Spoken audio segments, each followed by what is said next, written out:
it's a new year. It's a new you and a new me. It's time for some, what's it called? New Year's resolutions. So do we have New Year's resolutions? No, just taglines. Yeah, we're not changing our ways. Well, we're starting out the new year with a letdown. Yeah, well, I mean, just like resolutions. You just go back to your old ways real quick. Exactly. So, why change anything, right? So, in the year 1990, the Bronx is officially declared no man's land. The authorities give up all attempts to restore law and order. From then on, the area is ruled by the writers. Honestly, I wish they would do that now. Like, just don't police us. But that's basically the plot of Escape from New York. Yeah, it is. But at the same time, I feel Which like this whole movie was a lot looser than that. Yes. To where it's like, roll your own ground, and we'll only interact whenever my daughter gets in the way. Yeah. And also, it's not exactly no man's land because there's like full-on traffic behind them in a couple shots. Next one. The lucky ones were the first to die. From what? From what? I know. Like what? It just seemed like it was a slow-crawling virus. Right. The lucky ones were the first to die in any situation. Yeah. Okay. At my first birthday party. The lucky ones drowned in were the pool. First one to die. No, I killed him. And then, last but not least, a heavy metal journey into an urban hell where everything was done wrong. Okay. A, it's not heavy metal. Nope. B, it's not a journey to hell. It's like overgrown concrete. It's a journey to Detroit now. And C, like, it's not everything's done wrong. It's just like, it's their own rules by now. So this whole statement is just like, I thought you were gonna say. I thought you were gonna say that the last part is extremely accurate because of this movie. No, well, yeah, everything was done wrong in the movie, but like in like their cultural thing, it's not like everything's done wrong. It's just like, I could go into like a political of like, yes, they could all do their own thing, what they're doing right now, and it's fine, but they could also team up together, have one type of like, I want to say oligarchy, but I'm also very terrible with politics. They all rule their own grounds, but they come together to create like a super power over the grounds. Exactly. Yes. Okay. So I know they rule their own grounds. Wait. This is the intro. Yeah. Okay. Never mind. We'll get to it. But was everything done wrong? Not everything, but a hell of a lot in this movie. Like one caveman gang, one tap dancing gang, one Hell's Angels ripoff gang, one blaxploitation gang, one rollerball ripoff gang, countless flamethrower deaths. I literally could not count how many people died there. One death by claws, one death by neck snap, multiple gunshot deaths, and one harpoon to the chest, with no reports I can find on the budget or the gross of this film, but it has a 5.3 on IMDb, and no Rotten Tomatoes score, but an audience meter of 35% reviewed by over 4,000 people. Wow. It's 1982's 1990, The Bronx Warriors. Let's drop some bombs.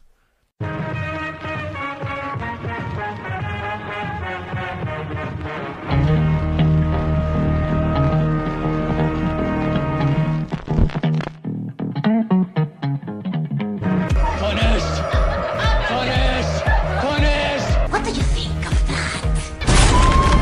I think if you're going to kill someone, kill them. Don't stand there talking about it. This year 5. I have a 73, 18, 14, 11. I'm going to form a 9, 11, 73. See if I can't do a 6, 1, 4, 9, 2, AB. I'm over. The sucker was carrying a gizmo. I did you a favor, Trash. Call me evil. Garbage Day! Huh? No!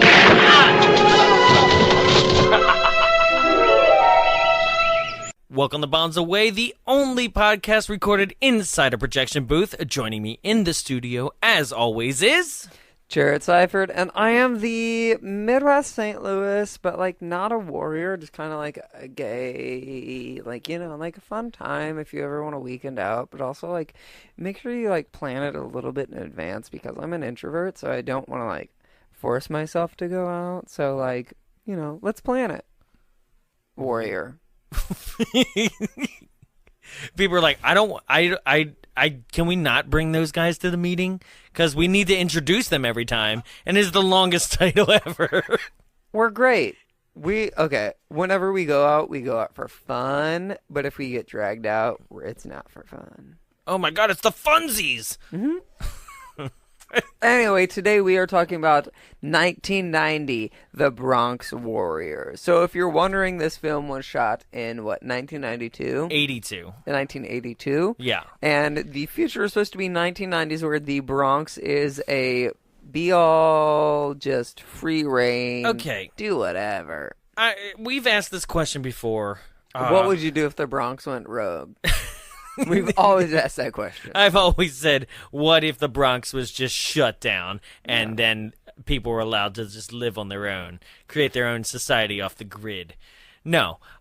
We've asked this question in Chud, and I think there's another one where we're like, what was New York in the 80s like? What is going on here? Not anything normal, apparently. Right? Because, like, everybody imagined that it was going to go to hell. Like, this movie is, at times, a direct ripoff of The Warriors, which was 78, 79. And other times it's a direct ripoff of John Carpenter's Escape from New York. Yeah, I at first believed that was something that we were doing, and then I realized it was not Escape from New York, because Escape from New York featured Kurt Russell. Exactly. Yeah, and way better. But yeah, no, that wasn't Fred Williamson. It was Isaac Hayes in that one. But Fred Armisen. It's not Fred Armisen. You Itakapu. It is not Fred Armisen, it's Fred Williamson, and I will get into Fred Williamson when he comes up, but he is I'll a major... whenever I get the opportunity. Yeah, he's a major B-movie star that, for those of you who are unfamiliar with Fred Williamson's work, but might be familiar with, Rodriguez and Tarantino, he was the black guy in From Dusk Till Dawn, that is fighting through the bar with the vampires. He's the one with the gigantic vampire smile once he finally turns, and his signature thing is he always, in everything that he does, carries a thin cigar around. He carries it in person as a real person. As an actor, he actually has people in Cuba that thin roll cigars specifically for him. He is an interesting character. I watched a 40-minute question and answer documentary on this movie and him, where they asked him all these interesting questions, and I'll get into that. But his history, his story of how he came to be in Hollywood from just being a 49ers football player, a major football star, is fascinating. Yeah. So this movie, the tagline that I wrote, not that I wrote, I wrote this. A tagline that I read earlier is how this movie starts, which basically there's a title card that says, in the year 1990, the Bronx is officially declared no man's land, which, by the way, doesn't seem like that's a thing, really, in this movie. It never really seems like they're cut off from anything. It seems more of by choice, if anything. And then the authorities give up all attempts to restore law and order. From then on, the area is ruled by the riders. I just don't... This movie, because even the poster, kind of makes it's in a post-apocalyptic world. It's what? If the apocalypse only affected the Bronx? I just don't... Yeah. It doesn't quite add up to me. And none of this is really explained. They just let you go along with it the whole movie. Now, historically speaking also, this movie is an Italian film. right? Okay, so this is... Okay, because there were some times where I was like, I'm pretty sure this dub is English. Then there were other times where I was like, pretty sure that dub is not English. Okay, so Fred Williamson goes on to explain, right? I forget what he calls it, like sound on set, I think it's called. Yeah. Right? So America likes sound on set, right? Where it's like you can hear a pin drop, everybody needs to be quiet, right? Where Europeans are like, we don't give a shit, like we don't care like about the like how close the dialogue matches to their lips and stuff like that. So he goes on to explain where he's like, we're filming this movie, and while we're doing our lines of dialogue, people will be like, yo, can I get a coffee over here? Can I get, like, their makeup's off, so fix that on the next shot. Stuff like that, right? Yeah. And it didn't matter because they were going to record their, re-record their lines in post anyway. And that seems insane to me. Like, it seems like, one, a lot of work, and two, real obvious, as we've now pointed out, where it's just like, ugh. But he said that Europeans don't care like we do. Like, we're very finicky about that. But it's like, well, why shouldn't we be? Like, you're looking at me right now, and my lips aren't off from what I'm saying. Like, why should I have to watch an entire hour and a half of this? Right? Other things known for this movie is that the main actor of this movie, Trash is his character name, which, okay, really? Like, everybody has, like, my name's Trash, my name is Boner, my name is, like... I'm Hot Dog. Hot Dog, right? I'm the Hammer. Like, okay, I'm Ice. It's Witch, so bad. Hawk, Blade, Leech. I'm literally not making any of these names up either. Like, okay, so... It's just bad. The main actor... who is his character's name is Trash, is Mark Gregory. Now, Mark Gregory was just in an Italian gymnasium at 17 years of age, and they, like, the director of this film is a very famous director, is Enzo Castellari, right? And I think he's the thing that, if I just threw it out to you, he's the director of the original Inglourious Bastards, the movie that Tarantino bought the rights to just so he could use the title. Yeah. Yeah. And because he bought the rights to Inglourious Bastards by Enzo is featured on the Inglourious Bastards Blu-ray. Oh. Because he's like, well, I own it now. Yeah. Here's the inspiration that has nothing to do with my Inglourious Bastards other than being World War II. So that's what he's like probably most famous for directing. He found this actor, Mark Gregory, in a gymnasium and was like, you got the look, let's do this, right? They had to train him because he had a very feminine walk, because he liked the men. Wait, Trash? Yeah. Ah. Yeah. 17-year-old boy. He liked the men. They had to train him. You could say he was gay. It's fine. I like to sound Italian about it. He liked the men. Yeah, it's also just kind of like beating around the bush. Yeah, he It's liked like the pepperoni. You don't exactly want to say it, but you I can. do. He liked penis. There you go. Okay.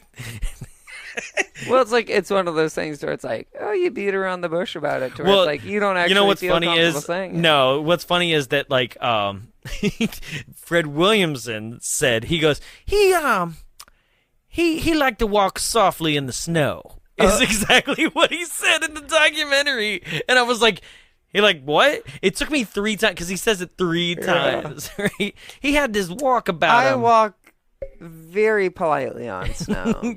Because he goes, his actual words, I wish I would have just gotten the clip, but he's like, he liked to walk softly on the snow, and like, that wasn't really acceptable back then as it is now. Now it's cool. You want to do that, right? And I was like, you just like you were saying, you could just say he was gay. He's gay. Right. So they had to actually train him to do that, to walk like manly, like the leader of a like Hell's Angels gang that is going around blazingly for no reason, wearing like Nazi symbols and Confederate flags. Oh, as there was definitely a bedsheets? Nazi symbol. I was like, oh Did no. you see the Confederate flag as a Yeah, bedsheet? yeah. Right, but didn't quite make sense because they were a multi racial and yeah. Like, what? They're like, yeah, we're Doesn't still make a lot kind of sense. we're still kind of holding on. Like, we found this helmet. We're Yeah. not Nazis. We just needed the helmets. Yeah. So our movie starts out and there's a girl running across the bridge. Her name is Anne, and she's like, I'm running away from my rich life to go to the poor Ooh. life. And that's, I know, I hiccuped. Anne is played by Stefania Goodwin, which is the daughter of Enzo, the director. Historically speaking, they could not find somebody that could play Anne, and Stefania actually could speak English. So that was one of the important parts about this. And Yeah. what I was going to say before we moved on about Mark Gregory was that we're going to comment about Mark Gregory's delivery in this movie and how he kind of speaks like a special person. He's like, you go ahead and get the widers together, right? And you're like, what is the speech impediment? They all kind of speak like they never passed third grade. So he did not know English at all. And so basically they would say, you say this, and he would just say, and that's why none of his lines have any inflection, any tone, because he didn't know what he was saying. And apparently they were like, you say this, and didn't even be like, this is what that means. They were just like, say this. And he'd be like, okay, get the gang together. I watched and I say And it was his line. Yeah. Why you leave me, Anne? Because that's what he does. So, yes, Anne is just in the night, just running around in the Bronx. And then She gets attacked by Canada. Right. So she Canada, because they're rollerbladers. Yeah, it's a gang of rollerblading, like, dudes in silver, and Yeah, that's it. yeah. How would you describe, like, you're saying, oh yeah, it's like a Canadian hockey team, I guess, but like it's like Well, it's not rejects from Flash Yeah. Gordon. It's not even like they're they aren't rollerblading, they're roller skating. Yeah. So they've got the whole like lean forward a little bit and like you'll stop yourself. Yeah, Got because that. they do. It's They're like a really polite good at it. gesture. And they've got like these weird triangle shoulder pads and stuff, and they're like trying to be like seem bad, but They're like a visual representation of a sperm. Yeah. Because they got like white little penis helmets on, but they don't really have hockey sticks. More like They're like scythe hockey sticks. they're like Yeah. they're like field hockey sticks. Yeah. But like- they get defeated by these leather dudes and The Riders. The Riders. So And they're they- our main gang. and they right? save our girl. They save Anne. Anne. So the Riders are basically like the stunt doubles of Jim Morrison, Rutger Hauer, Sean Penn, and like Freddie Mercury. Yeah. And Basically, yeah. that's what I think they look like. And they basically show up and save Anne from these roller hockey sperms. And then there's some clunky dialogue between the main guy, Yes. Trash, and Anne. Mm-hmm. And it's like, you saved me, it's great. And he you was live like, with you us love now." beautiful. Yeah. Great. Fantastic. And good. then Anne's just in the next scene being Yeah. like, "What up? I wear a leather vest now." But also, like, well, she didn't even do that. Like, Anne ran away. She joined this gang. Yeah.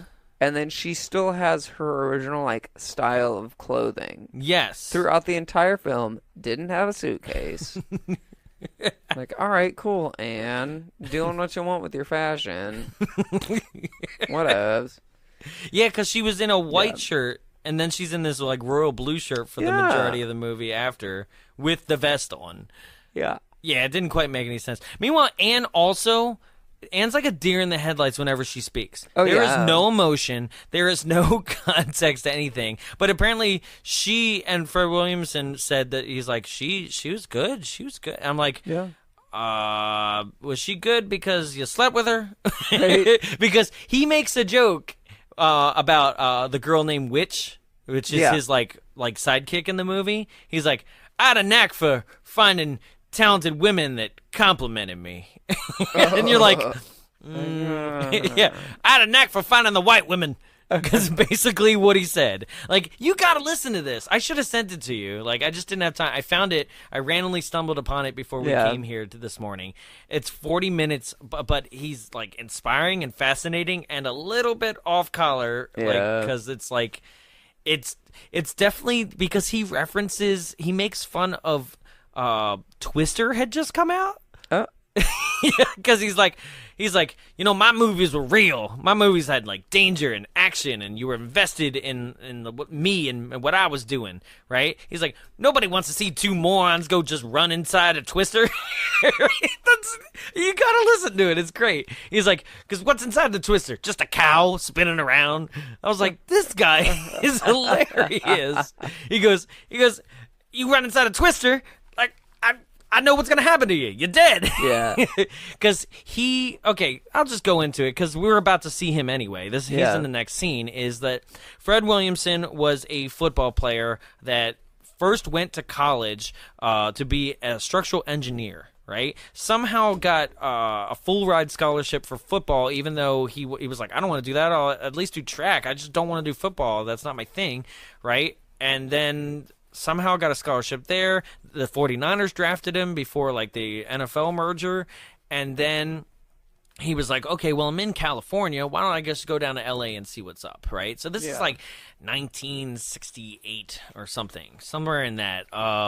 He goes to California and he shows up on the doorstep of one of the movie studios. I can't recall the one he said he was at, but he said he shows up on the doorstep and he basically goes, hi, I'd like to see, the president of, the studio. Yes, this was 1968. And they go, do you know? And they're like, sorry, no appointment, nothing, right? So he takes his car, he drives around the block, finds the first payphone he can find, calls the studio and says, hi, yes, Mr. Williamson, we forgot to make an appointment for him, but he has an appointment, right? And they're like, okay. And then goes back around the block, parks his car, goes back to the studio, and is like, hi, I'm Mr. Fred Williamson. I'm here for, my 5 o'clock appointment. And they're like, oh, come right in, Mr. Williamson. If only it was that easy. I know, right? And then proceeds to do the same thing. Like, he gets that far, gets to, like, the secretary for the main dude of the studio, and he's like, hi, I'd like to see whoever the guy was. And she's like, do you have an appointment? He's like, no, just tell him the Hammer's here, right? Because that was his nickname in football, the Hammer, right? Yeah. And she goes, okay, and buzzes the CEO, and apparently goes, Mr. Hammer is here to see you? And he's like, no, the Hammer, not Mr., right? And she goes, right? Because the CEO apparently was like, who? And he's like, no, the Hammer. And she's like, the Hammers? And he's like, the football star? And she's like, yeah. And he's like, send him in. Just like that. Yeah. Have a 15-minute conversation. He signs him to a movie deal. And here he becomes this major Hollywood star. Yeah. Right? But as he was getting roles, he made sure that the studios promised him that he was one of the first people, like then Stallone and Schwarzenegger started doing this kind of stuff after him, is this whole, like, you're not allowed to kill me by the end of the movie. Like, I always get the girl and some other role. I forget what the third role is. I'm sorry, I'm botching this whole thing. I'm a savior. Right? And that was how he became the first, like, really big black, like, in the blaxploitation type thing, which he doesn't believe in that word.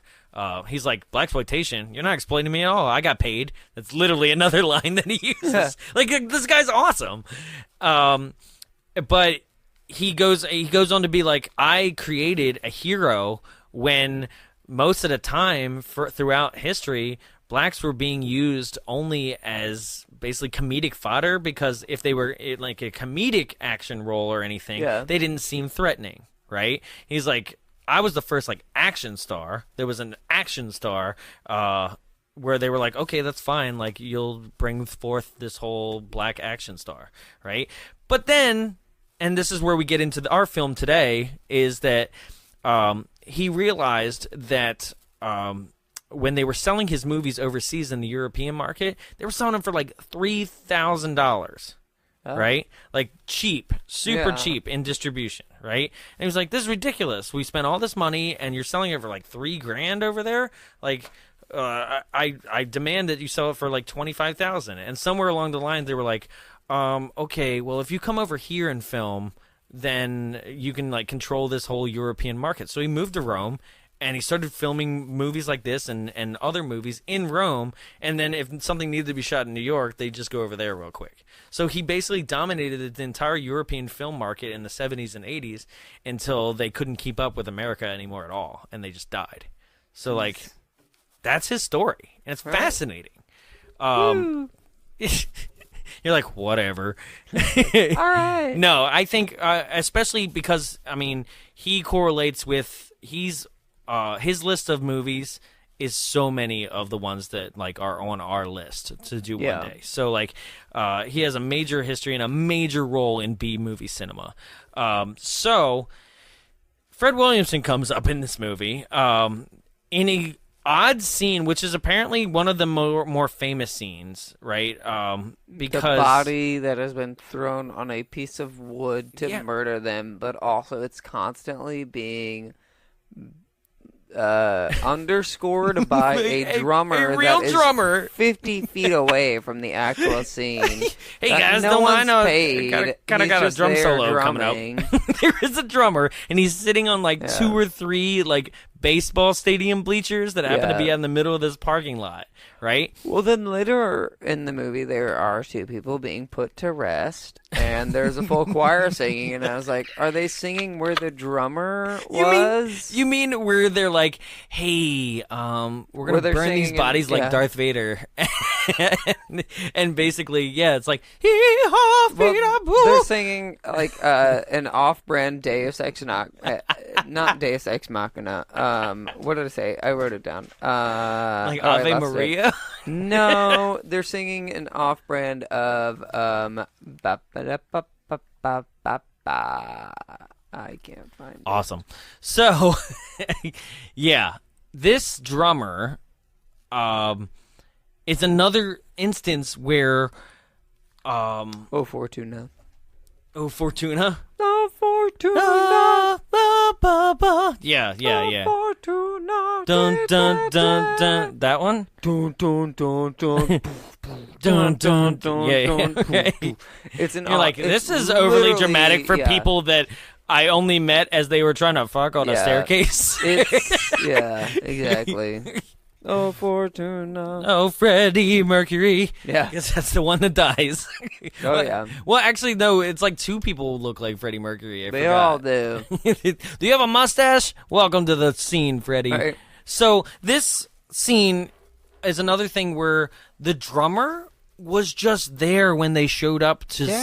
he was just drumming his heart out to nothing. No. I meant not in the movie. In the movie, yes, too. But the drummer himself was just there when they showed up to film that day. Oh. And Enzo was just like, I like it. Keep it in. Ask him to stay. Keep doing it. So there was just a random drummer who was like, hey, do you mind if I just riff a bit? Yeah. Do you like this? Do it. It's going to be a lot of hi-hat. A lot of hi-hat and kick. Because that's all it was. He was like... The gang, like, flies up in their W formation like a bird. Doing a flying W formation in their motorcycles. And they meet the doo-wop, zoot suit. But this is a movie that needs to show you every single face and tattoo of every single gang member before it goes on to the next thing. And they do this multiple times because they do this again. They're like, hey, what's Wheezy think about this funeral pyro right now? Like, they show you everyone. And it's like, we show Wheezy's every single muscle and these tattoo. were actual and Hell's Angels. His balls. Oh, they were? Yeah. Oh. So this is another thing where it was like, was that part of the agreement? It's like, you gotta show Spike Man's face. Is his name Spike Man? Yeah, it's Spike Man. It's so over the top. Right? You gotta show his tattoo, and you gotta show his swastika. Because they're showing these close-ups of the swastika. Meanwhile, by the way, we forgot to mention that the opening sequence, the credit sequence, which is just close-ups of, like their weapons and stuff like that. It was scary. There was like, here's some knuckles. But then, like, this was a contradicting title sequence because they'd be like, here's some knuckles. Here's a face painted jazz fest. Here's like sexy face painting. We don't know. Right? Like, what? Okay. Right? Here's a swastika. Here's some glitter. Yeah. Like, polar opposites. You were like, what is happening? Yeah. That kept happening as they try to show you the other gangs and like what their symbols would be, but none of them kind of all the other gangs. You're like, well, that's a knee pad, right, or whatever. Like that still works, but then they get to like the jazz dancer ones. And I'm like, are they gonna play Neil Diamond while they're at it? Like, what's going on here? So, yes, Fred Williamson and his gang shows up, which is called the Tigers, right? Now, the Tigers are very 1970s, 1980s pimp-like-esque, Like, everybody's extremely flashy clothes, a lot of jewelry, a lot of gold. Like, they're showing up in, like 1950s, like American Graffiti hot rods and stuff. Nerdy off-brand Robin Williams. Is that the guy in the traitor, the crushed red velvet suit? He's Leech. His name is. I think, I don't know. He's the betrayer. Oh, that's Ice. That's in the Riders gang. That's wearing basically the Nazi Germany uniform. Yeah. He's nerdy Robin Williams. Yeah. Oh, yeah. I like that one. Yeah. The whole time, I'm glad that you made that reference. I didn't even get that one. I just went, he just looks like somebody's stepdad. Yeah. Nerdy Robin Williams. Yeah. Yeah. No, I like it. I like it.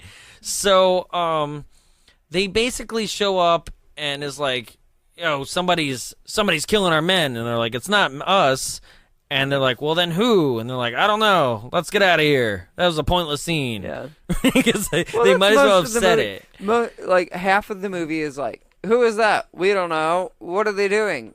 Something shifty. Blah! Yeah. And that's like what they do for a majority of the movie. Oh, I remember what it was. The point of this was like, because they keep using this word. They're like, somebody's around here carrying around gizmos. Gizmos. Okay. Gizmos. So a gizmo is basically anything electronic, apparently. Well, no, they find a guy that's dead, and the guy that's dead has a gizmo, and a gizmo is a tracking device. It's just a tracker watch. That's all it is. Right? It's a tracking device. Exactly what Snake Plissken had in Escape from New York. So that guy, we found this on Kurt Russell.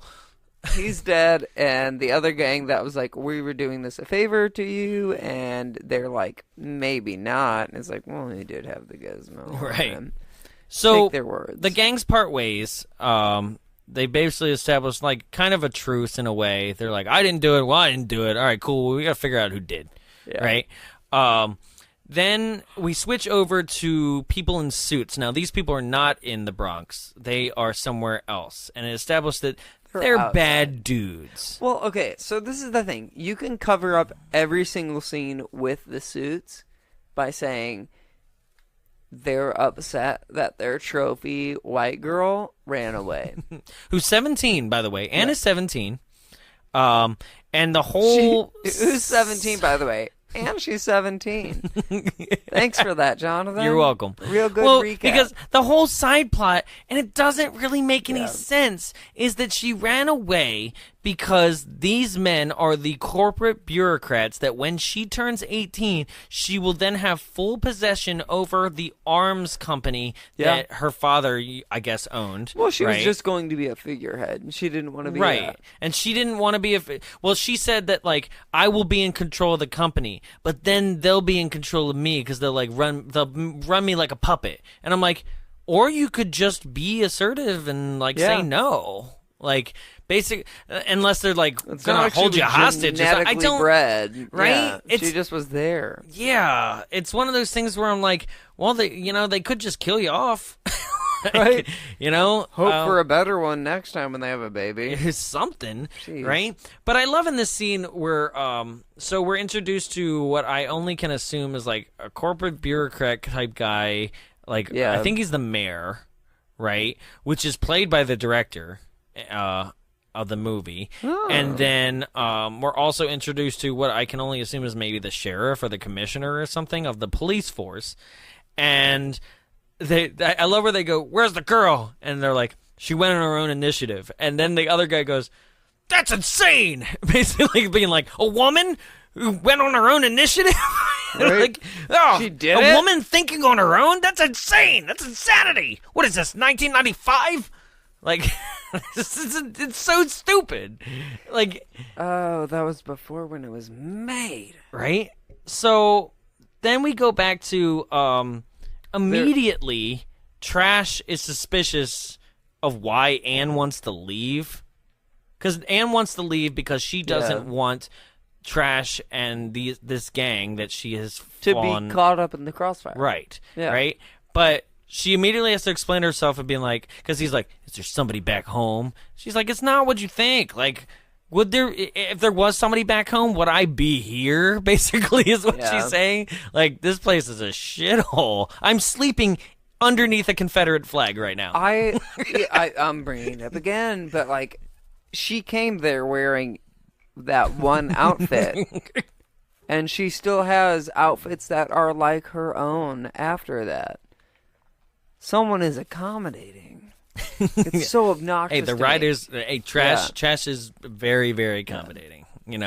But Trash is like, "I love you, baby. We met 24 hours ago. You're great." I love you, baby. Yeah. Like, there were actual multiple scenes in this movie where I had zero idea what anyone was saying because I could not understand their Nope. accent. Nope, not at all. It was terrible. Yeah. I was like, "Oh, okay." I was like, well, and that's I guess overdubbing. I Like, guess you had going a chance past- to get yeah. it right. I guess going past 4th grade doesn't matter. We don't need to know. It's fine. Yeah. So, this movie had a habit of also, I think it was the actual 35 millimeter track, but in this moment it happened when they like hug each other. So I was like, were they wearing like wireless microphones? Yeah. Because it was like,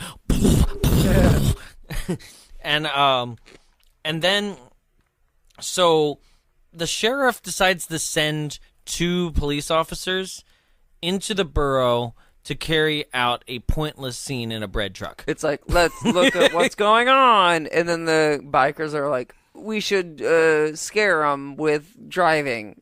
and so they're just spray driving paint? around. I don't know. And one hops up on the bread truck and proceeds to spray paint the word "shit" onto the windshield. That's just... And there is yeah. like this. It's one shot from over the driver's shoulder as shit is sprayed from an upside down perspective so that he can read it as the driver. There is no emotion from the driver during the entire all 4 He's like, words "Oh, being. oh, he's spray painting." He doesn't Oh, even no. do that. It's just like shit gets put there. Oh, and what's then that? they Okay. linger on the shot Yeah. for like 5 more seconds, and he still says nothing. Almost as just like, yeah, shit. Yeah, And then that scene's just over.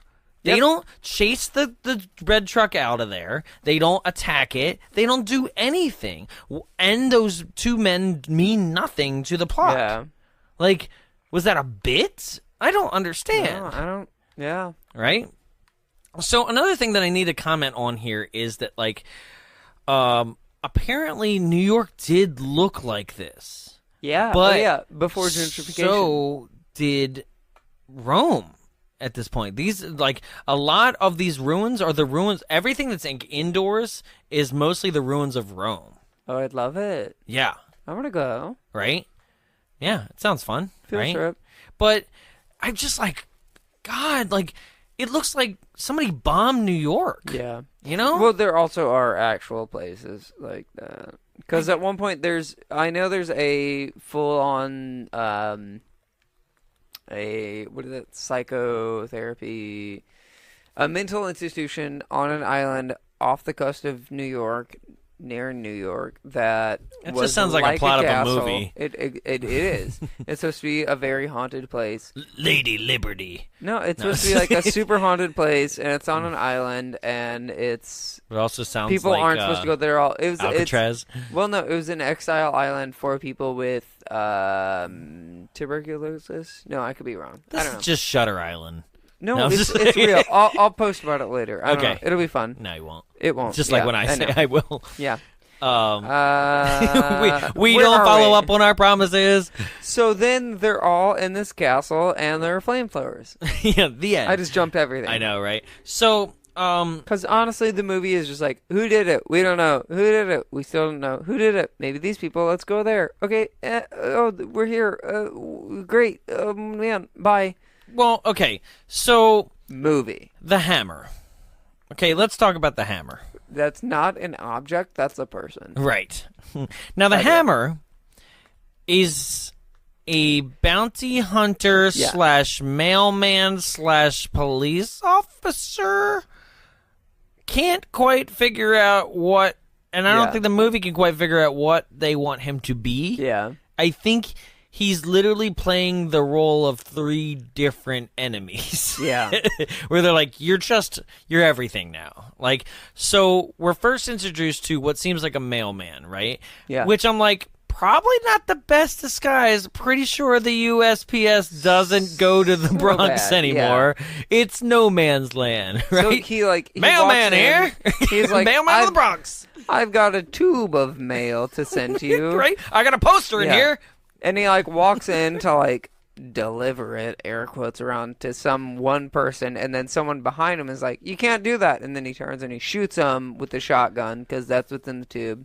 And then someone's like, hey, don't do that. And he shoots that person too. Well, okay, so And a chase ensues. here's the thing about that, though. Like, he comes in there, he's got a shotgun in the poster tube, you described that.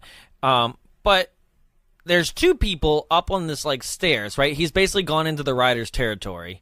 There's 2 people making out on the stairs. I'm not quite sure if they're actually guarding or not. But there. basically, the male of the 2 flips out a switchblade and is like, you can't go any further without getting killed, but you can't go backwards without getting killed, and you're pretty much gonna get killed if you stand there. So if that's your options, I don't know, the shotgun seemed justified at that point. And that's the thing is, you're not quite sure if he was protecting himself in that moment or he was trying to frame or something until he drops that tiger ring. So that's the thing. He drops a ring that looks like a tiger at the scene of the crime, right? Of him blowing these 2 people away and then chases. But they see him as they're chasing him. Yeah. And he is not dressed like a Tiger gang member whatsoever. He's dressed like a blue denim mailman, right? And, sorry to say it, the Tigers, there's only white women in the Tigers gang. This guy doesn't belong. So, for them to be like, it was the Tigers, seems very stupid on their part. But then they are stupid. The writers are stupid. Yeah. They just... Because this is another thing. Throughout the movie then, at this point, takes a turn where it's like, we need to go and cross other gangs' territories to go talk to the Tigers and see why they did this. And I'm like, that is the plot of the Warriors. Yeah. The Warriors is basically we all had a gang meeting. We got framed for the murder of the head gang. Well, is this also whenever they cross territory lines to find Anne? Or is that later? Anne was kidnapped. But that is, damn it, you got me.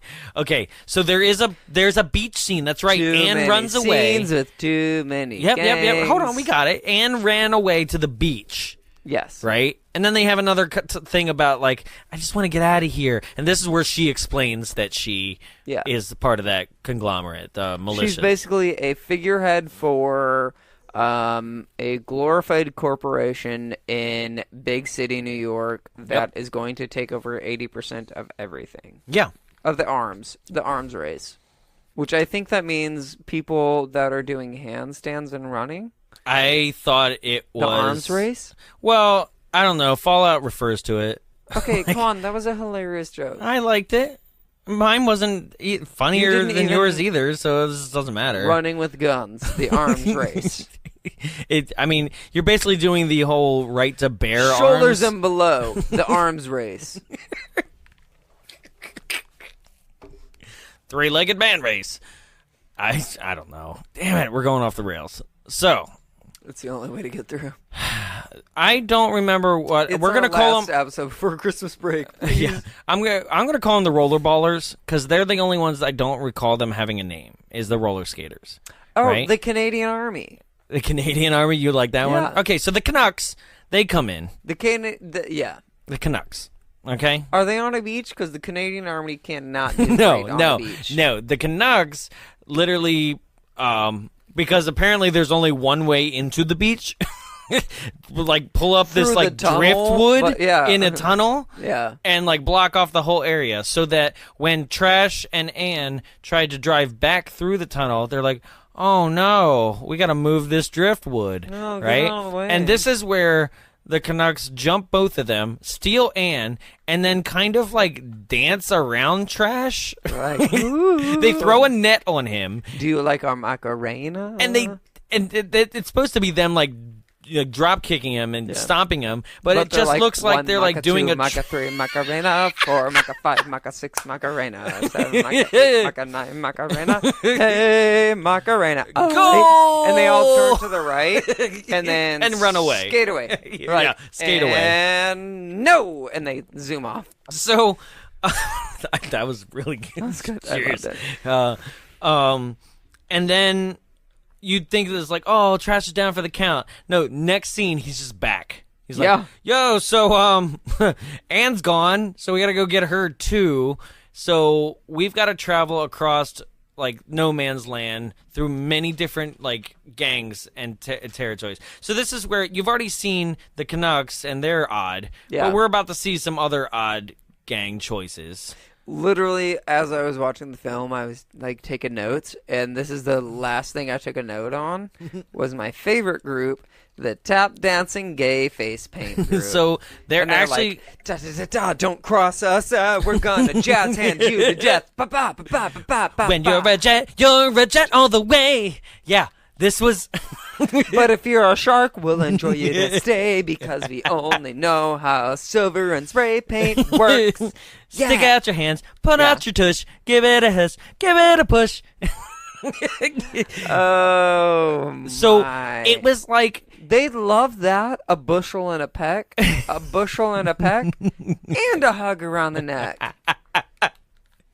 This was like if Columbia from Rocky Horror had an entire gang of her own. This is Columbia's gang, for sure. And even flicks her hat, and it's like metal, and I was like, Columbia. She's right there.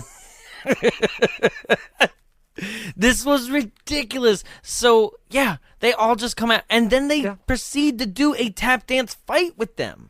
But it's not even, it's like the loosest tap dance fight. It's like, we're gonna ba-bow, ba-bow, ba-bow. And then he's like, can I pass? And they're like, a 5 and right. a 6 and a punch, 2, 3. Yeah. But it's even like a 5, 4, 3, 2.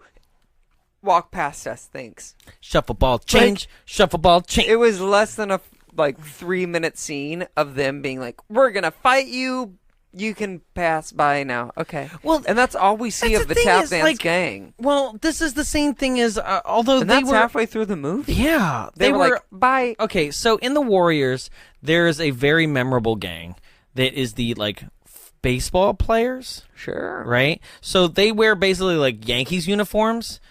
But what makes them memorable is they all carry like bats, like just to whoop your ass, right? Yeah. And they all have like yellow face paint with like black like circle eyes and stuff like that. So they seem intimidating, they seem scary, right?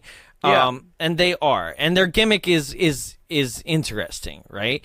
But in this movie, when your gimmick is like we're wearing tap shoes and like glitter and sequins, and you're just like, how are you even in the boroughs? Yeah. Like, how are you a gang that has not been destroyed by every other gang? How has every other gang just been like, get the fuck out of here? Like, Also, it just hit me. What? Because you were saying, what was the movie you were just saying? the Warriors. The Warriors. Yeah, Okay. that's So I Warriors. always get the Warriors and the Outsiders mixed up. Oh yeah, that's yeah. Yeah. No, Warriors is the one gang that's framed for the murder of like the head leader of like all gangs or something, that was like holding a meeting being like, we gotta stop fighting against the multi gangs, and they were framed for the murder, and then basically every other gang, they have to cross all of New York and all those gangs' territories and survive the night to get back to Coney Island. Yeah. Like, and it's a decent movie. Like, it's a little bit ridiculous. I would never do it on the show. It's not that bad, but Well, it's that's what this is happening right now. But it only is like, we're gonna do that for like 10 minutes. well, there's also the Outsiders, Okay. which was a nickname in my. I bleached my hair blonde. I like to do it. I like to do it every now and then, keep it jazzy. Okay. But I bleached my hair blonde in college, and I was called Pony Boy, which is apparently from the Outsiders, not the Never seen it. Warriors. Never seen it. I can be honest about that. Well, that's the one that whenever I've gone bleach blonde, Okay. is I remember Pony Boy. I was like, all right, cool, whatever, Hey, sure. Pony I've never Boy? seen it, so yeah. But apparently that reminded me of this film, even though I'd never seen it. Sure. I don't know. A group of people is I what like I it. imagine. So yeah, they have to go through a bunch of different territories to get to where they are, so they can talk to a guy to help them get back the stolen girl that they want to get. So that happens. Oh god, it's so Meanwhile, obnoxious. there's also so it's revealed that Hammer was Used a to be bounty from the Bronx, hunter. Yeah. And it was hired for to kind of get Anne back as well. Yeah. Okay, so that's what it was. Why it's confusing, because it's like he's a bounty hunter, but he's also for the police force, and he's hired to frame Is he the from Bronx. The police force? Yes, because he's wearing a police uniform by the end of the movie. Maybe he just stole it. No, because he's in command of the entire. He's like, because he basically turns into the main Hawkman from Flash Gordon, and he's Yeah. like, "Ride, horseman, ride!" And you're like, "What is happening?" Like, because they look like they're just from like some weird leather S&M club. Yeah. They're like the policemen in this movie, and so he also enlists the help of Hot Dog, which is a character who drives a semi truck. Who drives the Oscar Mayer mobile? But also in a weird, unused character choice,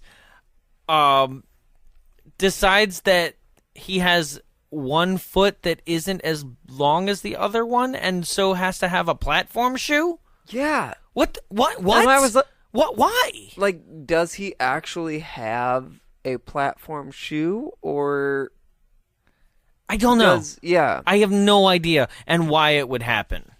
So, Hot Dog is driving around with Hammer in his truck, and it is revealed that Ice, which is what we said, like nerdy Robin Williams, is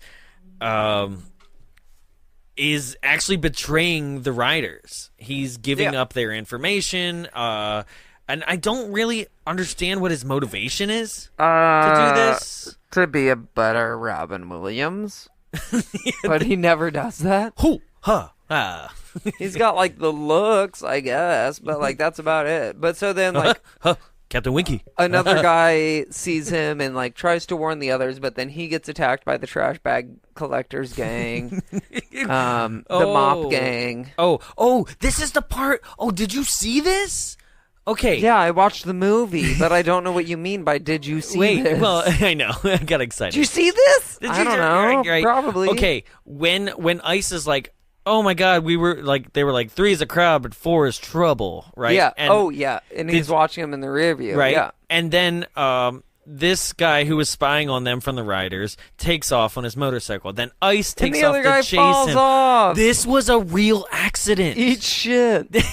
And it's not addressed. It's like, why didn't you cut an edit before this? Yeah, they just were like, we'll put him falling in the movie. Okay, It's funny. so I know that I say that I was like, I'll put this up, and I never do on Instagram, but this I am putting up. This it's is comedy. He slips on gravel, and the bike lays down hard. Like, this Yeah. guy's flat, just skull on concrete. Yeah. Like, and it's a faraway shot, but you can feel it. Yeah. Like, I was showing somebody else this morning, and I was like, look at this! This is ridiculous! Like, why is this in the movie? And it was Right. just the stuntman on the bike just fell over. So then we get the guy that ran away. He goes to try and let them know that there's a traitor, but then he gets attacked by the collector. The collectors. They call them the collectors, No, but they're not. There's a scavengers. scavengers. Yeah, the scavengers. So the scavengers are like cavemen, but they kind of like wear like, I don't know, white concrete dust They're on like their mob face. people. Yeah, they're mole people. Well, they look like mops. Mops. They do. They look like mops. But they're mop people. But they scream like monkeys, so they're like like, cavemen. yeah, they are. They're cave mops. Yeah, they're like, And you're they just kind like, of whoa. they only amount to stabbing people and hanging With- them up and breaking wrists. with like wood fence posts. So then eventually our hero, So Trash and like 2 other gang members actually had to go through this area with the scavengers before they did. but right? they beat them off. Yeah.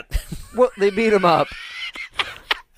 Sorry, I was thinking about my fantasy. I was thinking about Trash. I was thinking about my home, trash. They beat him up, they get through, and then they eventually get to the castle. I love, so one of them dies in this Yeah. fight, right? I love, though, because he's behind them a little bit, like straggling behind, and he just goes, trash! And he's right? gone. And then the scavengers, like, I mean, if I was a scavenger, I'd be, like, offended. Yeah. So, like, they kill him. Yeah. And they don't even go back to check on him. Yeah. They're Right? like, oh, well, one gone. Yep, okay, we're done here. And then they get to the tiger's lair. Yes. They crawl out of the sewer and they do this like sexy crawl around. They dodge. My favorite scene from this movie, I think, was one like robust, not really well attractive man walking up to the side of the car. And one guy like Oh it's my not even like God. you don't even see the scene. It's like kind of like off pan of it. And the guy's random like fat guy Yeah. with the peacock hat? yeah, and the guy's like, looks good. And the other guy's like, yeah, it's pretty good. And he you goes- want to join? And he goes, come on no, in. I'm just here to watch. Like, oh, creepiest scene. Right? And what was that? Because it's Sex not, in a car. yeah, what are you but dumb? it's also not like it almost seems like we That was said sex before in a that the car. tigers are kind of pimps. Yeah. Because there's extremely attractive, like There's zoot scantily suit clad pimps. women Yeah. there, right? But like pimps for who? Because there's no way For that any of anything. these people have money. well, This is like a no man's land. gasoline and supplies. Gasolina. Yeah, sure. I know the song. don't Yeah. worry. Gasolina. So then we get Trash and his friend, and they start climbing Which is in. weird. We didn't get a Puerto Rican gang in this. Yeah. Like, you would expect that from the 80s. I know. Yeah. That was odd. Yeah.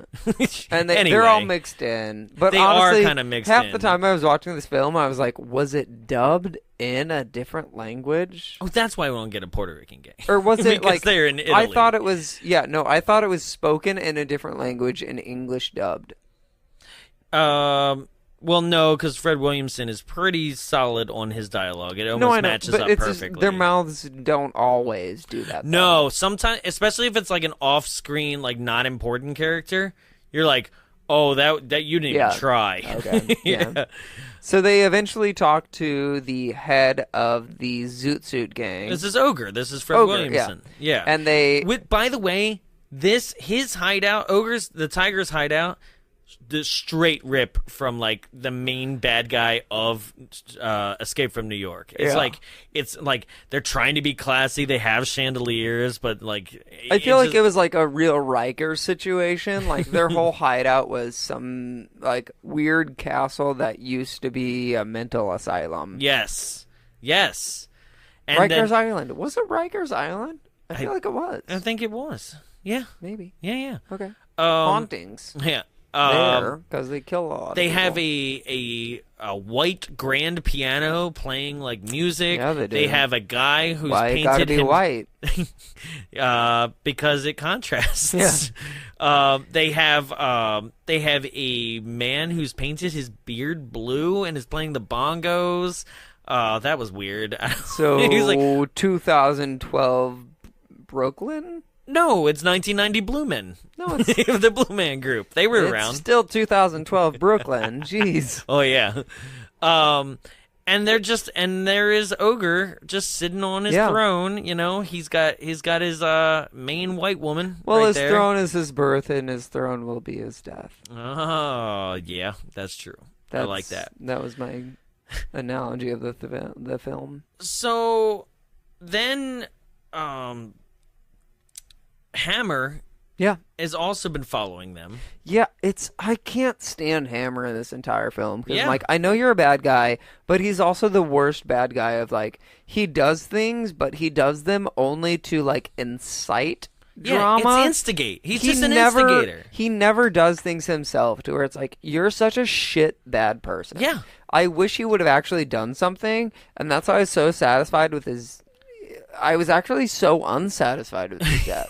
We'll get there. Wait, don't right. even spoil that, because that's that's so such Hammer's like watching him and is like, "We're gonna do something bad." But before Hammer does something bad, Trash meets up with what's his name? with Ogre. With Ogre. Right. Trash and Ogre team up.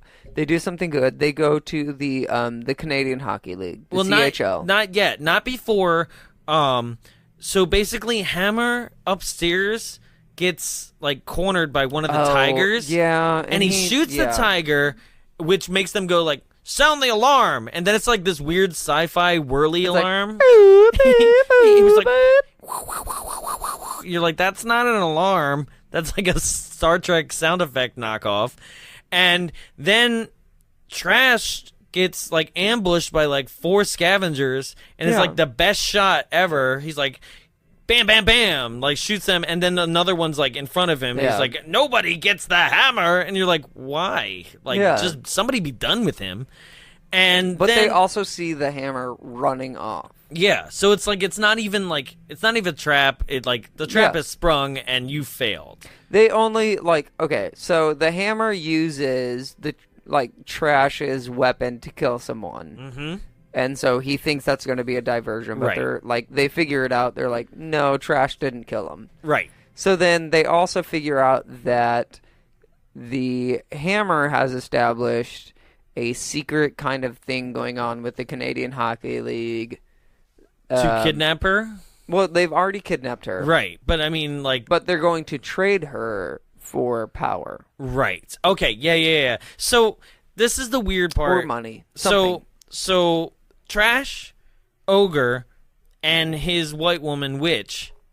And she's got a whip. She's got a whip. Witch with the whip. And, like, tiger claws. Yeah. Ooh, right? She's my favorite character. Yeah, she's pretty damn cool. Very well, bummed actually, she dies. Okay, so, like, as cool as this sequence is for 2 of the 3 characters, it makes no sense. So the 3 of them go back into the scavengers, like, rumbled ruins area, right? And it's like, you guys don't have, like, a back door or front door? Or you can't, like, get around them? Like, so the 3 of them have to travel through that area again, which I'm like, is this a daily routine for you guys to just get out? like, we gotta go to the grocery store. We gotta go through them. Shit.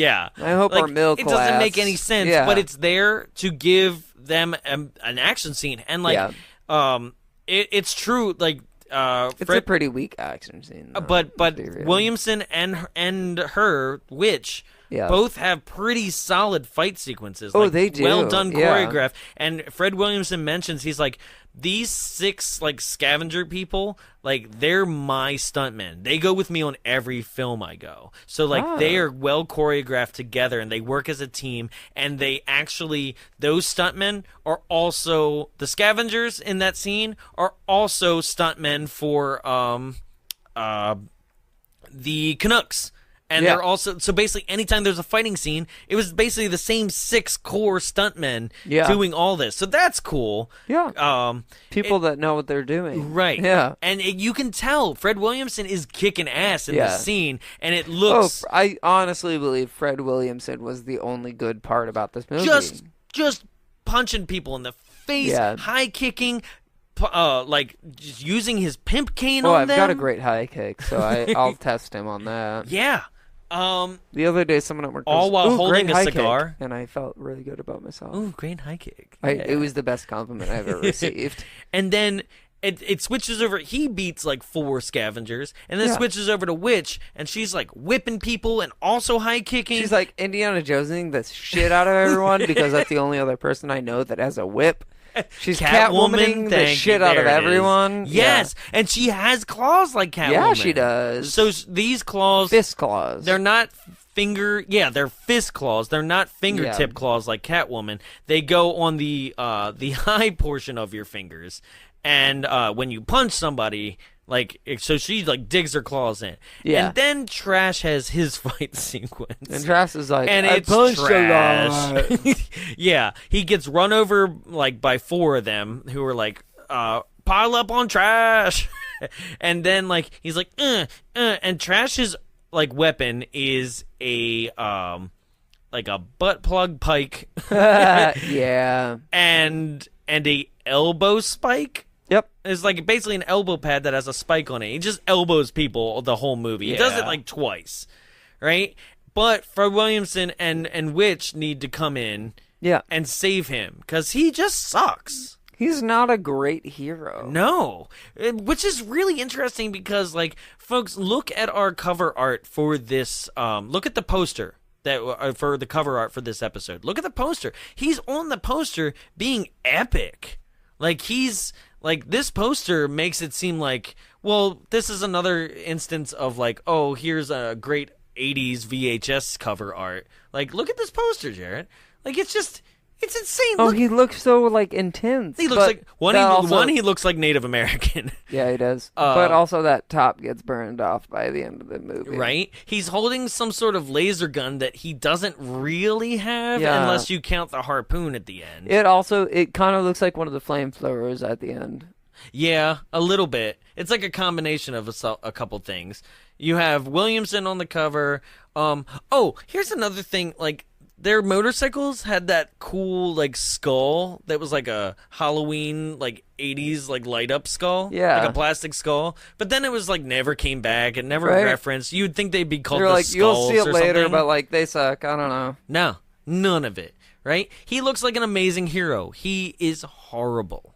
As an actor, as a action hero, just all of it, right? So they finally get to the Canucks hideout, right? And the Canucks are controlled by a white American trying to be Asian. Yeah, I don't fully understand. He's like, if the Canucks are wearing all like, he's got like a high ponytail in the back, like Ariana Grande. Ariana Grande with a full beard, right? And he's supposed to be like, almost like their sensei, but like he doesn't talk in any stereotypical language. He doesn't, like, he just has this additional look for no reason because it doesn't fit anybody else's shoulder look. pads, like some Teenage Mutant Ninja Turtles 2. He did.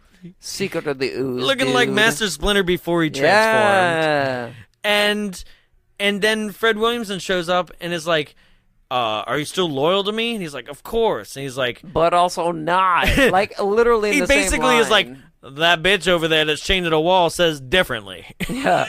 Right? And he's like, well, my people don't like you. Yep, touche. So what you were saying earlier is politically wise, is that there is a dichotomy here where it like seems like the Tigers and Ogre himself exclusively is pretty much head boss, and everybody kind of answers to him. Yeah. Right? So a lot of this doesn't make any sense to me, why they have to fight the scavengers and stuff like that, unless only the Canucks are reporting to him. Yeah. And then I also don't understand how that works. Like, it just... It's like they all have their own individual gangs, but then there's like the thought process that these individual gangs all report to one higher gang / they don't stay in those gangs' territories. Like, none of it makes sense to me. So meanwhile, I don't know. Ice has been hanging out with the Canucks this whole time. That's got to be pretty cold. That was the stupidest joke I've ever made. Put me out of my misery. Now, Ice, as we said, was the traitor for the Riders. Yeah. And Robin Williams knockoff. Right. And while Fred Williamson and the leader of the Canucks are having a fight sequence, which is like Pimp Cane versus hockey stick. Ice right? is there. And Williamson shoves the leader's face through a pane of glass and then stabs him in the back. And no one is like trying to stop this. Not a single... Okay, one... The Canucks hideout is like some weird like discovery zone. Like, yeah, it's very like there are swinging tires and there are ramps. It's like it's a skate park for people that don't own skates. It's really fun and it's cool but and it it's also cute, has, like, but like it has cardboard safety cutouts hazard. of people. Yeah. But they're like painted to have like pimp jackets on. Yeah. Like, nothing makes any sense, and they're all kind it's a training ground for bitches. Yeah, I don't. It's just it's a training ground where it's like, okay, you got to weave around these swinging tires, right? But also there's a couple of them that are like not in their full garb, and they're fighting like mannequins and like a training dojo, kind of like that like armless like flesh guy that you see at UFC gyms that's like just staring you down. Yeah, you know, and you're like, I want to punch that guy in the face. I don't even know go to why. those gyms a lot. No, I don't. But but you never see been them. there. You know what I'm talking about. No. Like it's No, like a ma'am, flesh. no. No, I would never. It's the flesh mannequins at gyms. Yeah, where you're yeah. like punching No, new punching bags. But you like he You has beat a 'em up. face that you Yeah. want to punch. You know, Like you. Yeah, I know. All the time. But they're fighting like some mannequins while this is happening. And that's why I brought the whole description of it up. They're like they're still training while their master is having a full-on real fight in which he stabs him in the back and dies. Oh yeah. Right? But then none of them are like war or anything. They're just like, new master. Okay, cool. Right? We always liked you. We sir is good. We always liked you, Pimp Tiger. It's like medieval modern. Yeah. Yeah. So, that happens. Like then as this is Kill happening, Ice. Trash is like, let me let out Anne real quick, and lets her out, and then Ice has a fight with Trash. And the Ice versus Trash fight is a fight of like basically who can fall over the least.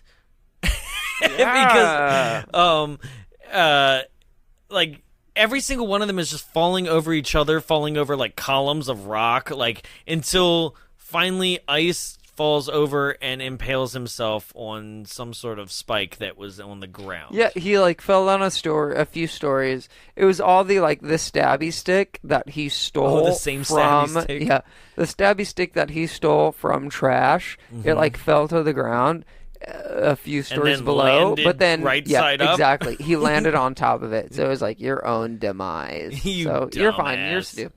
Yeah. So this is where you would be like, oh, seems like the movie's pretty much resolved, right? Yeah. Like the traitor is dead, and Ogre has defeated like the Canucks, and like we're good, Yeah. right? So we go back to the ogre's hideout, and they're all like good, feeling fun, Anne's feeling playing fine. the piano like Yeah. she's Stevie Wonder, But like, not just, looking at the la, keys. la, Yeah. la, And la, then la, la.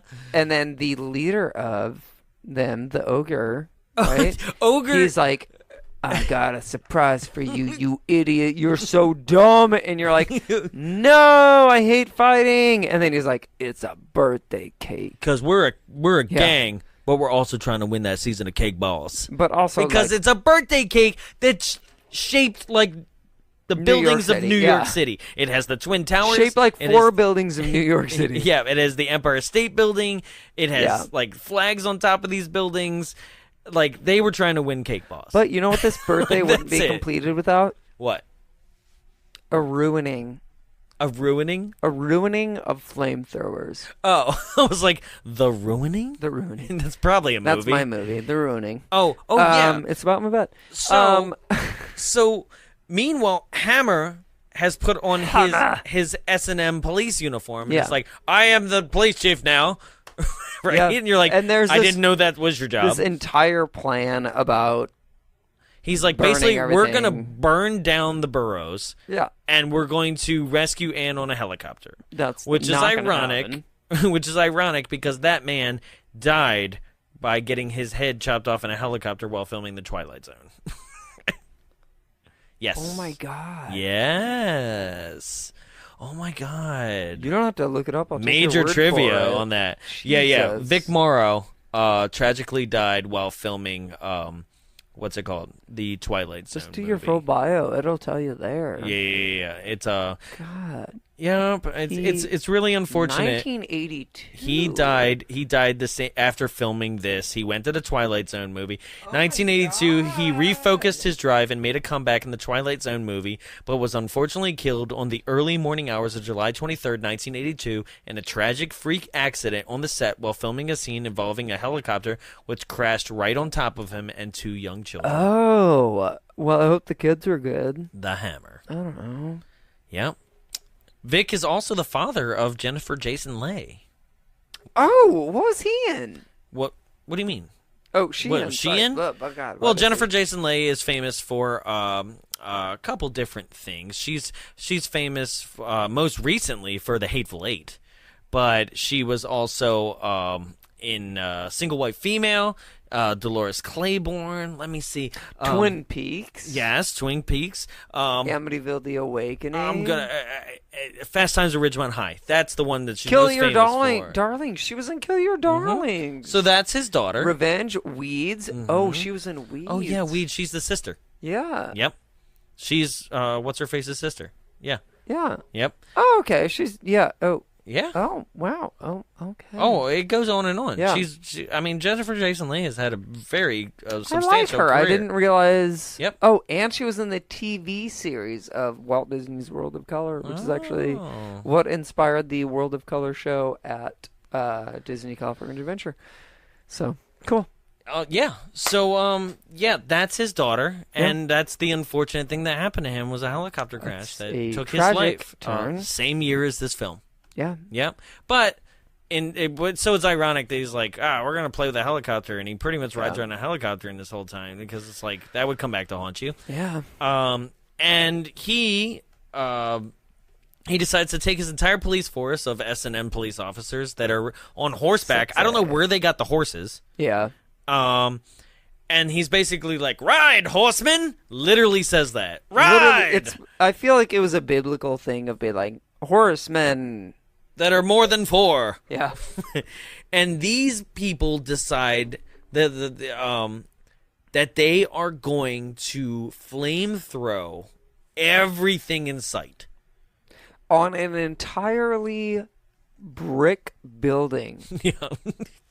The only thing that would go up in flames is like the 5-barrel drums of oil that they were going to send. I feel like an area. Real people caught on fire during this scene. Like real actors were just like, "I'm on fire." Okay, it looked like it. So, Fred Williamson goes on to say that people did not catch on fire from the actual flames. Fred Armisen. But the actual gel that would come out of this stuff. So basically, it would spew like kind of like a napalm type gel. Right? Yeah. And that would create and flame would be attached to that, right? So the flame would come out and people would avoid that, right? But the gel would spurt out and then be hot and like land on your clothes and start like burning your clothes or your skin. Yeah. Right? So people were just like dodge the flame and then be like, I still on fire! Yeah.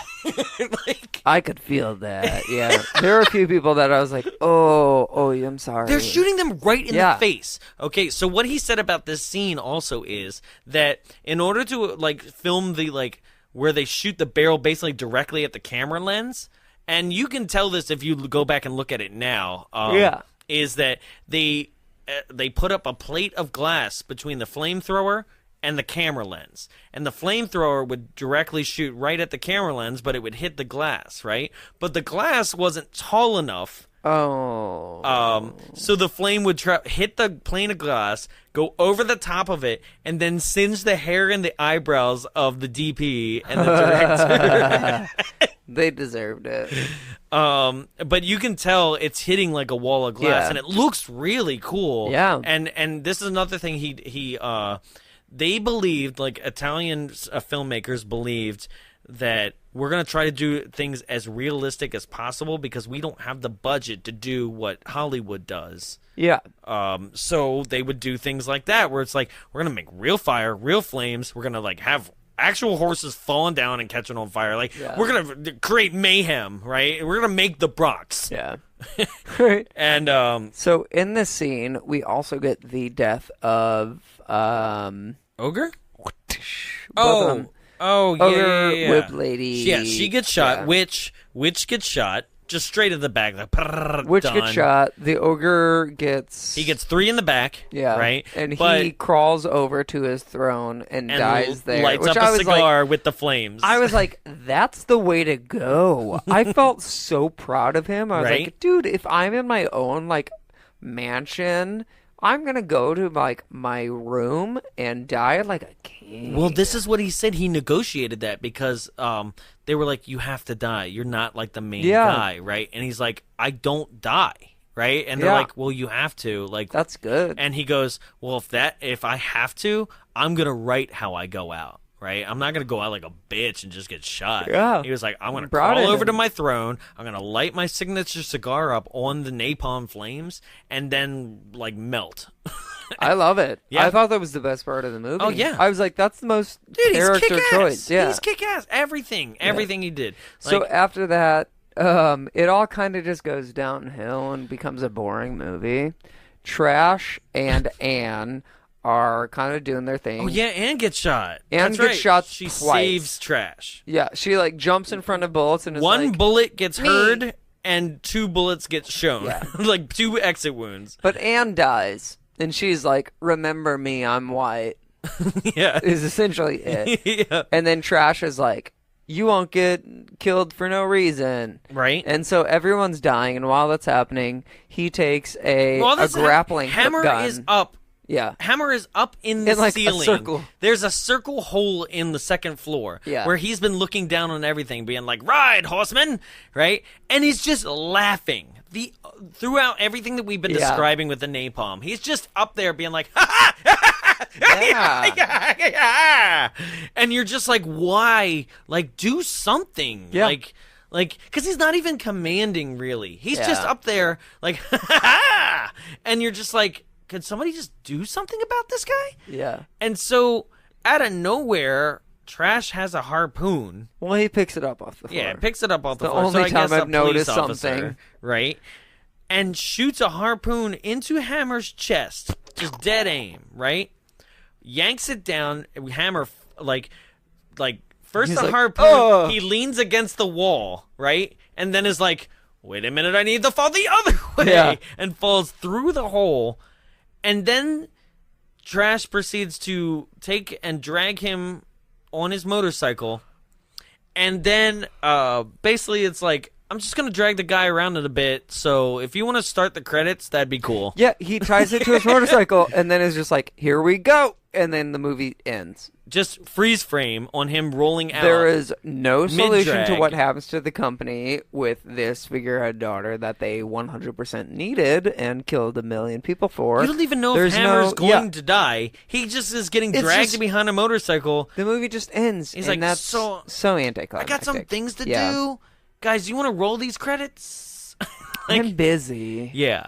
So, this film has a sequel.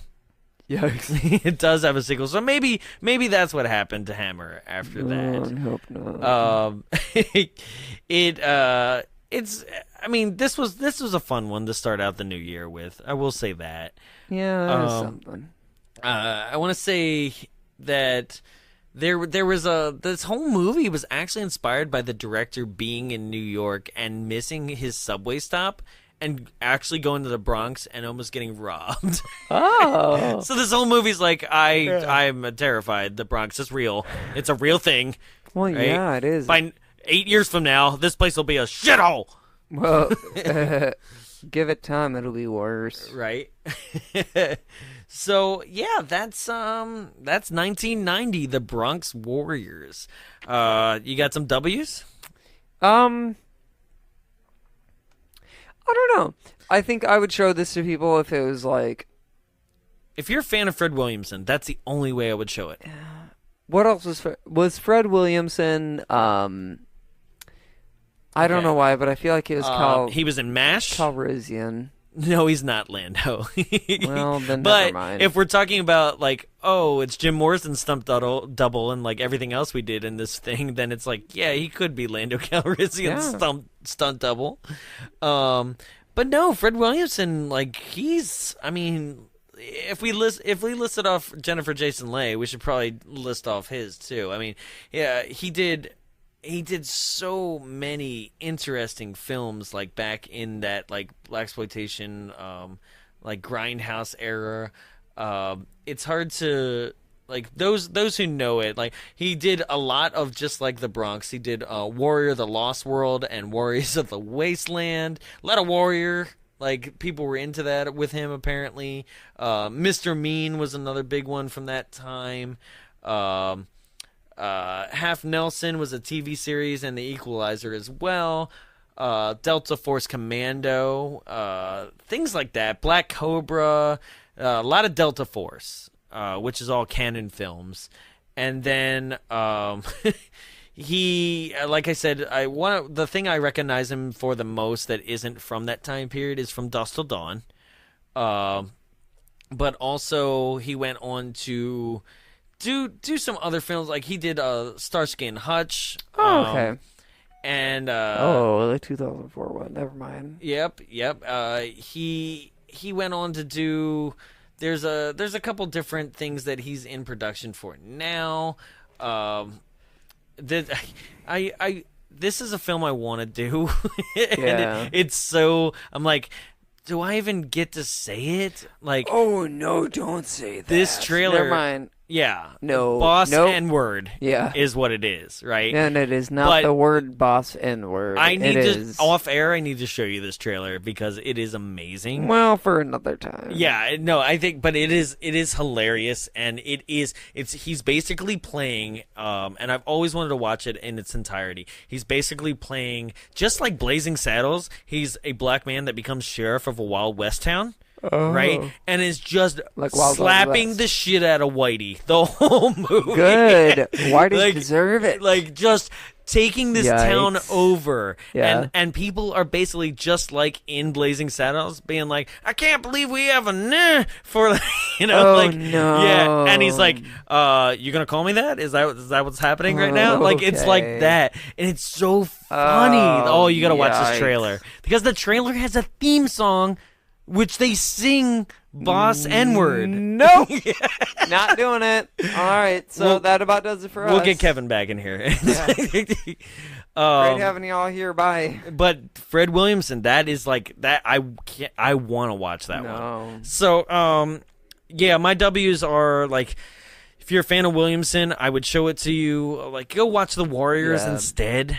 I'm Honestly, the same. Go watch The Warriors instead. Go watch Escape from New York instead. They're both There are a million amazing. Different movies with the same premise. Yeah. And this one kind of doesn't follow through because it's like a futuristic, wacky, wonky, like what's happening in New York at this time because everything's crazy. But there's nothing about it that's futuristic. It's just costumes. It's not even a fun set. Like It's not even post-apocalyptic. Yeah. It's just, it's boring besides the costume design. Yeah, it's so basically like if about somebody it. was like, we just don't go sound in that and costume- neighborhood. Yeah, sound and costume are the only things that make this film good. Yeah. So, Yeah, and the tap Sorry. dancers. yeah. No, that's sound. So that just about does it for us. Make sure you follow us on all the social networkings if you're tuning in for the first time. That's Facebook, Instagram, and Twitter. And you can follow us at Bombs Away Show. If you'd like to write us a more personal message, you can Facebook message us, or you can send out an email.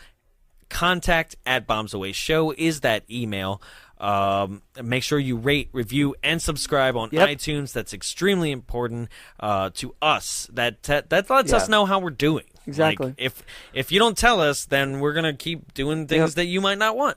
And So, I'm gonna add in just to see who's paying attention. Ooh. If you can tell me my all-time favorite movie that I'm terrified of doing on this podcast, we will let you pick the next film. ooh, okay, And I yep. think Jonathan can tell me that movie. Do you know what letter that movie starts with?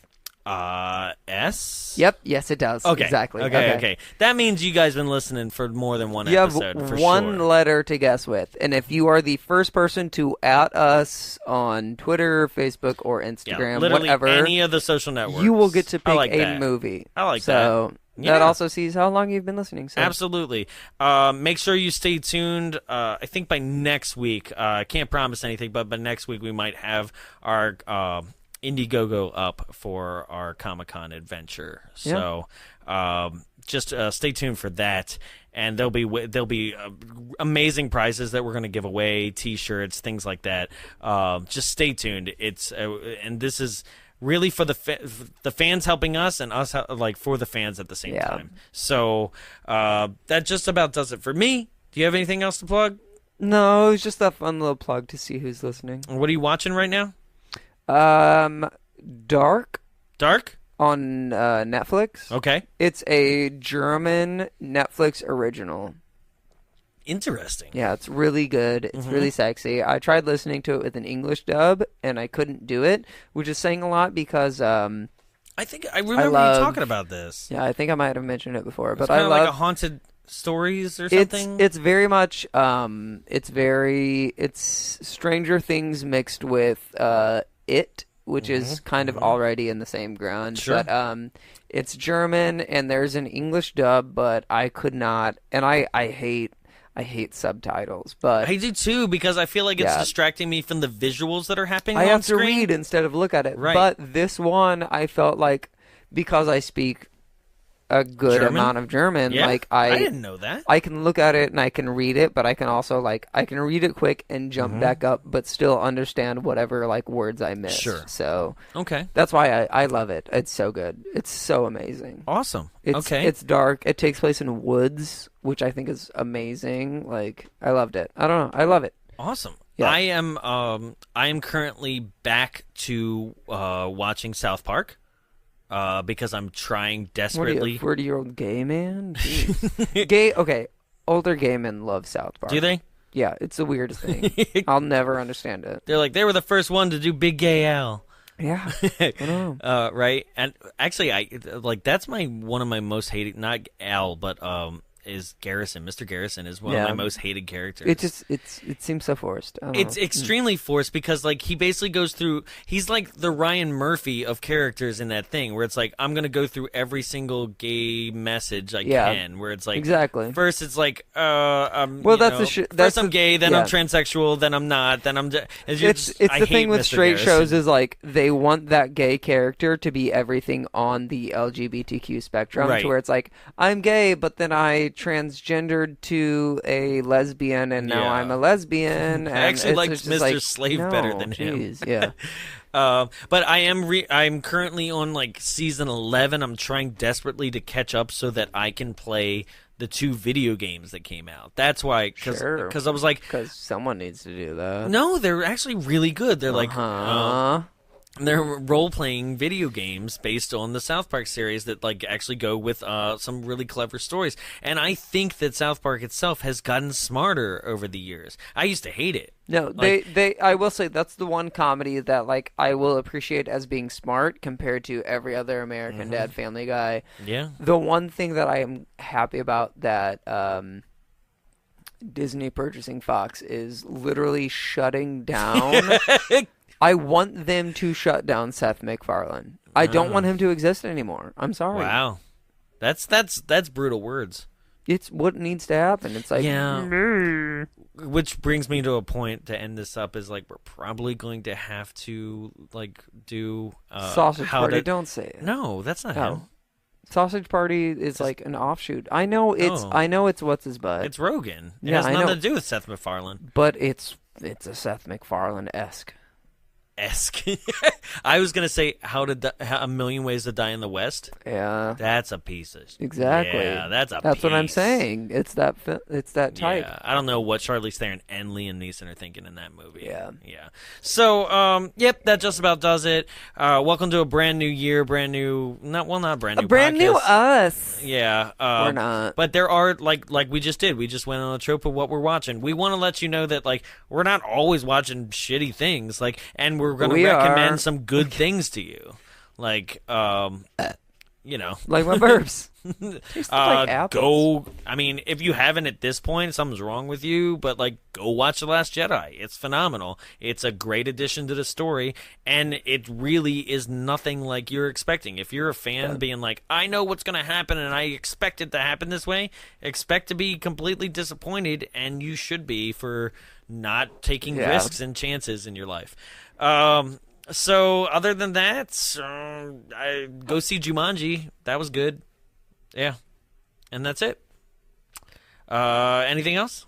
No. Yeah. No. Your Jumanji comment just threw you off? It really did. Yeah, it was good. And it brought the hiccups back. Yeah. Well, geez, they're not hiccups. They're like I hiccup. Burps. I like to hiccup. Okay, we're out of here. And end it with a burp. No, we're done. So I just is essentially what. That was one. That was right there. Come on, stop. They're like, oh, this is a new podcast? I don't like it. Oh, come on, That was stop. one, too. Stop it. I'll stop. Okay, well, wrap it up then. All right, ladies and gentlemen, this just about does it for us at Bombs Away. My name is Jonathan Young. I'm Jarrett. I'm sorry. I'm apologizing for everything I've ever been. Yeah, I like that. Ew. Bye. I had no line for this movie.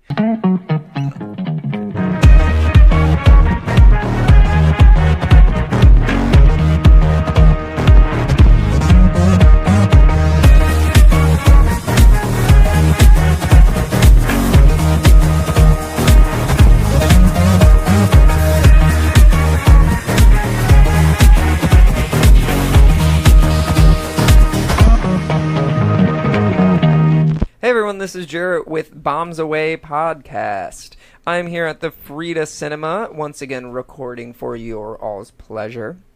Frida Cinema, that sounds pretty familiar. Oh yeah, it's because we bring it up so much. It's where we live, it's where we record. Now, you may know of the Frida Cinema, but you may not know enough about the Frida Cinema. So the Frida Cinema is a program of the Long Beach Cinematique, and it's located in Santa Ana in Southern California. It services neighboring communities as a nonprofit art house cinema, dedicated to educating, connecting, and enriching communities through the art of cinema. It is a pretty amazing experience, but how do they do that? Well, one of the ways they do that is with shadow casting. So shadow casting, if you don't know, is whenever they have a cast below the screen acting out the movie as the film is projected behind them, which is pretty neat. But that's not all. They also get audience participation, so you feel like you're part of the film, that you have that amazing enriching experience. Some of the films that we do shadow cast with are Little Shop of Horrors, Rocky Horror Picture Show, Repo the Genetic Opera, and The Forbidden Zone. When was the last time you heard of The Forbidden Zone? Am I right, ladies? Other things that we do, if you're not into Shadowcast, but you love that audience participation, our special events. We've done Scott Pilgrim vs. the World, and it was a lights and sound spectacular. And there were also words along the bottom of the screen that helped you know when to participate in the film. And maybe you just want to watch a film, which is okay, because the Frida Cinema does show films. But maybe you want to watch a film in a different atmosphere. Well, the Frida Cinema has rooftop showings. Some of the films that have shown on our rooftop are the most recent Beauty and the Beast, or Ghostbusters, and Jurassic Park. One of the cool things that happened with Ghostbusters and Jurassic Park is we actually had guests. For instance, Jurassic Park had the guest of the Jeep Wrangler, you know, that nice tan and red Jeep that we see just driving all around that park. It's an amazing photo opportunity, and it's something you get to brag about to your friends and post on that Instagram. If you want more information about the showtimes, location, and everything film and entertainment related to the Frida Cinema, just go to www.thefridacinema.org. You can also follow on Facebook at facebook.com/thefridacinema and on Instagram and Twitter at thefridacinema. The Frida Cinema, for the filmmakers, the film goers, and for you. This has been a production of Big Bulb Entertainment, executive produced by Jonathan Young. For more media and information, visit us at www.bigbulbentertainment.com. Big Bulb, what's your bright idea?